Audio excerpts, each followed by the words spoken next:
In recognition of the role of education in development of individuals and their society, the new Constitution of Kenya enshrines the right to free and compulsory basic education. In the meantime, the Kenyan government has been implementing free primary education, FPE, since 2003, and free tuition in public secondary schools beginning 2008. Although the programs, and particularly the FPE, have been a major success, it has not been without challenges. If we give a case study of Nairobi, we find that there are 213 public primary schools. However, out of these 213, only 67 serve slum communities. And slum communities form the majority, 60% of the Nairobi population. Watoto ni wengi kupita kiasi, kama darasa moja inaketa for 70 students, ambaye ni matatizo kabla mwalimu asahihishe vitabu. This can only mean that large section of urban children are left out of the FPE, mainly because they do not have access to public schools. They and their parents have only two choices to decide, either to go without education or make do with the informal schools, which have become the landscape of education sector within slums. But what are these informal schools, one may ask? Na informal ni school ambayo inaweza kuanzia hata chini ya miti, unaweza kuwa ndani ya church, unaweza kurent room, unaweza kufundisha hata ukipata space nje, provided unafuata curriculum ya serikali. They're actually helping the government to achieve the objective of objective like the increased access. So long as they meet the minimum requirement, then we have no problem with them. Watoto tunachukua wale ambao hawana uniform, bila masharti mingi, hata kama hana pesa, tunawaambia mzazi leta watoto. Tunatembea kwa manyumba tukitafuta watoto. Kujeni, watoto ambao wasomi, kujeni. Hata na kitu ya kulipa kidogo, tunachukua tu mtoto. Sasa tuna masharti mengi sana, na sisi tunataka watoto wote wapate elimu. Informal schools face a host of challenges with profound implications on education of pupils and students they serve. First of all, the physical facilities, that is the classrooms, the toilets, and secondly, the feeding program that doesn't seem to exist in most of them, except where you have a school that is under the church. And thirdly, the issue of untrained teachers. Most of the schools employ people who have just reached Form 4 and they put them into the classroom. These ones don't have the professional skills of helping children to acquire the necessary learning skills that are required that you find in public schools or schools of their caliber which have struggled to employ trained teachers. Walimu wengi hawana malipo ya kutosha, na pia wanafunzi ambao sisi tunafunza, wengi wao wanakuja kwa shule bila pesa sakaro, na pia wanakuja kwa shule bila chochote kwa tumbo kama chakula, na walimu wanapofundisha wao hawashiki kitu kwa sababu ya njaa. Vitabu za shule hasitoshi. Saa hii kitabu moja inatumika na watoto 6, ambayo ni ngumu zaidi kwa mwalimu kufikia mtoto. Zingine ni mradi ambayo watu wanajifungulia ili wapate pesa. Hawayuko hapo kufanya watoto wasome. Due to those challenges, in most cases, education given in these schools does not meet the threshold of quality education. As a result, many pupils do not get the opportunity to progress beyond the primary level. We strongly feel that each and every child in this country should get quality education, and that one can only be provided if the learning environment is friendly and children are also safe. Things like security are taken into account and other factors that affect learning. Many parents would therefore wish to take their children to better facilities, but such schools are few within the informal settlements. This time I've had to say no to many of them, simply because the classrooms are full, they are small and they are full, and because as a result we have to say no to them. Once the child is here, one thing, our school, given the way we are assured of security once we are here. When you send a child home for fees, they will not sit there. You will see the parents bring them back quickly, because it's like they say outside there, if you leave our children to go out, sister, they are not safe. But when they are here, we know they are safe.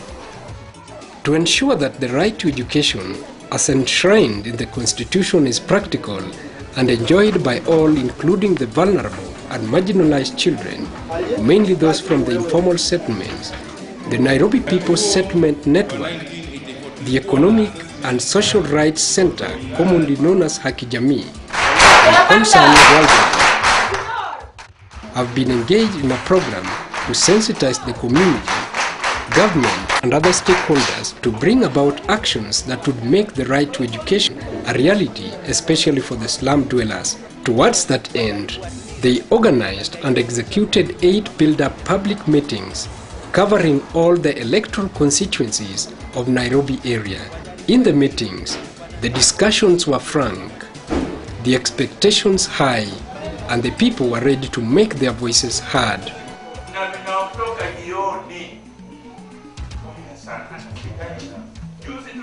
Sisi tulio na watoto tujihusishe. Huyo mtoto akirudi nyumbani jioni na barua mwalimu amesema aende shuleni, mwenyewe anajua kusoma, ameisoma, anajua mama ameitwa shuleni, baba ameitwa shuleni, anakupatia na wewe unapuuza. Kesho akikataa kwenda shule, ukimuuliza atakwambia na pia wewe uliitwa ukakataa. It's also a responsibility of the parents to create time with their children so that to know what they need and what is happening at school. Jukumu la serikali kuhakikisha kwamba mazingira ya masomo yako sawa, shule zijengwe na walimu wawe kwa hizo shule kulingana na namba ya wanafunzi.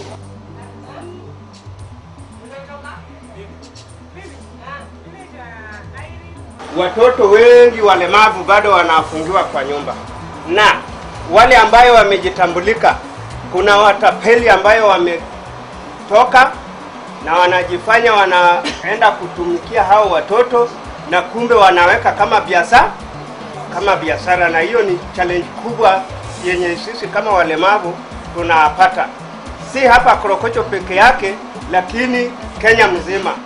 Kando na masomo, kuna vitu watoto hufanya matalent kwa shule. Siku hizi ukienda kwa shule ni masomo tu.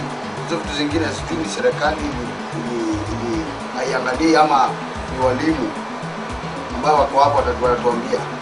Na informal schools, watoto wetu wakitoka pale ni wengi zaidi, unaona ni dropouts wote. Ataenda wapi? Sasa mimi ile ningeuliza hapa ni tukama na kitu ambao tutafuatilia pesa zile ambao ziko kwa kansela, hizo ni zetu. Pesa ambao ziko kwa MP, hizo ni zetu. Tuone mtoto kama ametoka GA primary school, huyo mtoto alikuwa amepita max kiasi fulani. Although kuna wengine hatuwezi peleka, si ndio? Kama mtoto hajapasi, tutampelekaje? But kama ako na max ile inafaa, kwa nini huyo mtoto awe drop out? Kwa nini huyo mtoto akae kwa kijiji aje kuharibika na pesa ziko zile ambao zinafaa kwenda kumsomesha? The build-up meetings culminated into a major public meeting that brought together over 200 participants.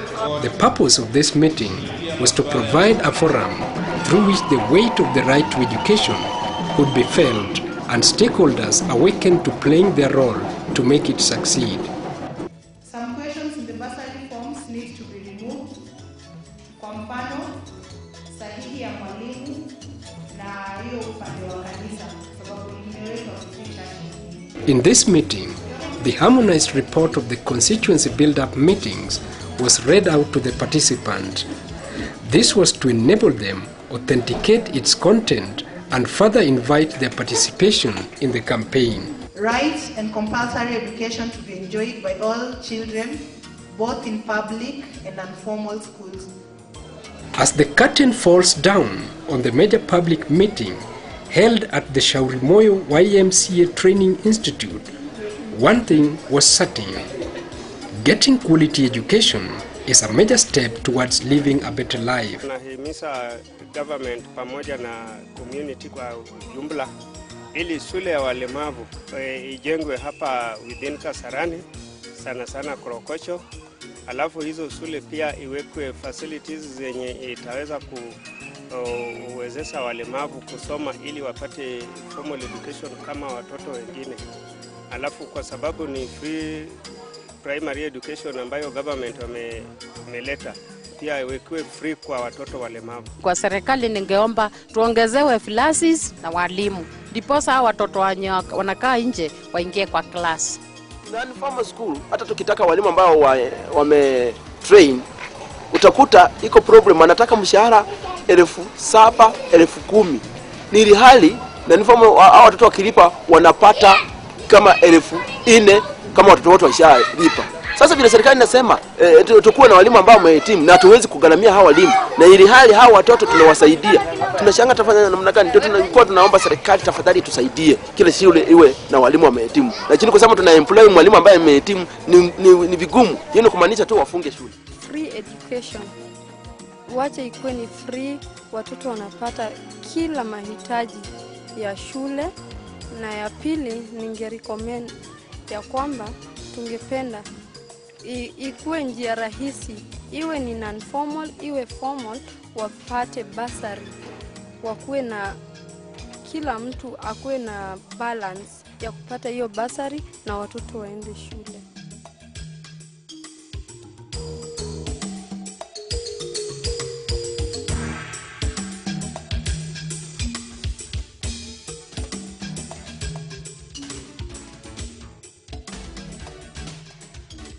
It remains to be seen how the government of Kenya would respond to those prayers. In the meantime, all Kenyans are born free and are equal in rights and dignities. All children must therefore be treated equally. They all have a right to free and compulsory basic education under the Constitution. They must all enjoy the right to free and compulsory basic education regardless of wealth, birth, or other accidental conditions.